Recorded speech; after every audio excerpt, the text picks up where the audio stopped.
The foldable phone market is getting very interesting. Okay, a few things to note about this video. The first thing is that it is 9:30 p.m. in Berlin. I'm here for IFA and I'm very hot and a little bit sweaty because it's very hot here basically, and I've had a couple of beers. If you watched my Pixel 9 Pro XL video very recently, that was filmed after a 14-hour flight back from China. I was very jet lagged and it was interesting, and quite a lot of you seemed to enjoy it, might be the wrong word, but you watched it, you commented, you said it was refreshing. So originally I was going to review, and I still will, do a full review of the Honor Magic V3 next week. But I suddenly thought, it's released this week technically. Part of the reason I'm here in Berlin is to go to the press conference about this and the big launch, etc. So I thought it's a little bit unfair for me not to do some kind of video. And I've been using this phone for the last week, so I've got lots of thoughts on it. I'm going to save a lot of those thoughts for next week, so if you don't want to miss those and that full review, make sure you hit subscribe and hit that bell. But if you just want a complete off-the-cuff reaction to one of the thinnest foldable phones you can buy right now, which is an incredibly interesting competitor to the Samsung Z, and we do say Z in this country, in my country, in the UK, the Z Fold6, which I've been using as my daily phone for over a month now. Keep watching. It's got the Snapdragon 8 Gen 3 chip, which promises, I've got my specs over here, which is why I'm looking off camera.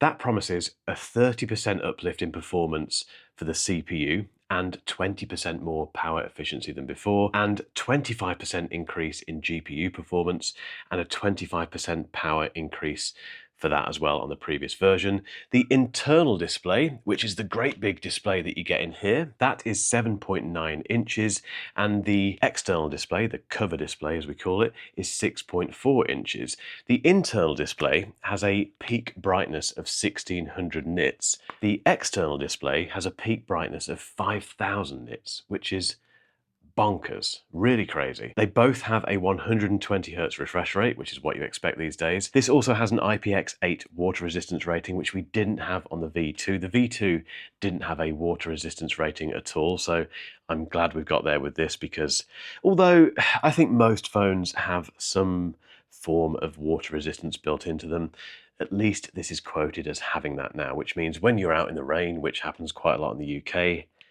you don't have to worry. The battery is 2.6 millimeters thick, which is the slimmest and strongest battery Honor have ever put into a phone. It's 5,150 milliamp hours, and it has dual E1 chips, which use some very fancy AI technology to deliver the best battery life possible. It's also got 66 watt fast wired charging and 50 watt wireless charging. So spec-wise, it's off to a good start.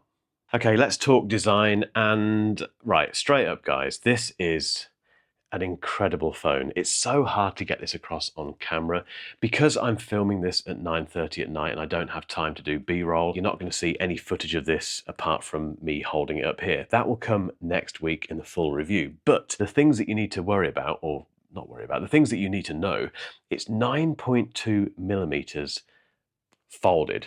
So 9.2 millimeters like that, which is crazy. To put that in perspective, that is the Z Fold6, and that is the Magic V3. It's very hard to convey in this video, and I know what you're thinking, is it too thin? And I'll be honest, when I first picked this up on the press briefing that we had in London about a month ago, I opened it and thought, ooh, it's impressive, but is it a bit too thin? Trust me, when you've been using this for a week, you realize that it's very tough, and it's got lots of very impressive specs in terms of the material they've used to make this. The hinge itself, which is very, very satisfying to open and close, gives you lots of confidence. That's the most important thing with foldable phones. You want that confidence that when you open it, it feels like you can do that a lot.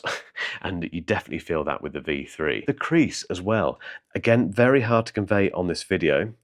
It's visible, you can see it in that light. Moving your finger across it compared to moving your finger across on the Fold6, it's very impressive. Whatever they've done to reduce the crease on this phone has worked. And that IPX8 water resistance, I can't overstate how important that is.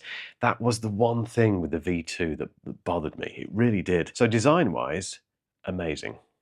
Okay, performance. And this is fast becoming a moot point in my smartphone reviews, guys, because every phone I've tested over the last 2 years has felt the same. It genuinely has. Whether it be a budget phone, a mid-range phone, a phone like, in this case, which costs quite a lot of money, they just feel the same. And the Snapdragon chip in here, it whistles along, if that's a good phrase. It feels buttery smooth, which is my new favourite phrase for this sort of stuff. If you buy the Magic V3, you're not going to get it and think, this is so sluggish. And yes, you can run benchmarks, and no, I have no interest in benchmarks whatsoever. I'd rather connect my teeth to the mains than do that, because it just doesn't mean anything to me. What is meaningful to me is how these phones feel on a day-to-day basis. And this just feels flagship, like it should. When it comes to battery life, I do need a little bit longer to come up with a full conclusion on this, but what I will say is that one of my biggest complaints about the Fold 6 is the battery life. You'll get a day out of it, no problem at all, but that second day, I always find myself recharging it very early on. It's not a 2-day phone. The S24 Ultra, the iPhone 15 Pro Max kind of, and a lot of the mid-range phones are 2-day phones. You can get 2 days out of them on fairly moderate use. You can't with the Z Fold6. With the Honor Magic V3,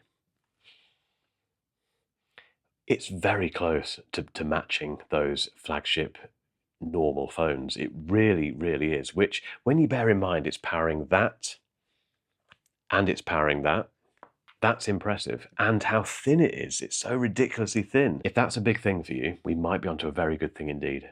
Let's do a very quick comparison between the Magic V3 and the Z Fold 6. Firstly, looks and design. The Magic V3, it just looks more modern. This looks like a more modern phone than this. The Z Fold series, trust me, I've reviewed most of these now, has a very, very loyal following, which means any changes that Samsung makes to this get picked up immediately. And either those people come at them with pitchforks or they love what they've done. And I think Samsung has erred on the side of caution with this, which means the Z Fold series has looked like this basically for quite a long time. Honor, they've not been making foldable phones quite as long as Samsung. This has the benefit of that, and as a result, it looks much more modern than this. When it comes to the front display, I've got very used to the one-handedness of the Z Fold 6. I used to say that this was too narrow and annoying, etc., but the more I've used it, the more I've really, really enjoyed doing this, just using one hand to text and do everything, basically. You can't quite do that on the V3. When you've closed it like that, it looks and feels like a normal phone, which means you have to do a few finger gymnastics to get to the bits that you want. I kind of miss that one-handedness that I get with this on here. The offset of that is the fact that you can do more on this display than you can on this one. When it comes to the camera system, I'll cover that next week. The camera system on this I've been testing and I've got lots of thoughts, but again, that's for the full review. The next question is, do I switch from the Z Fold 6 to the V3 for the rest of the year?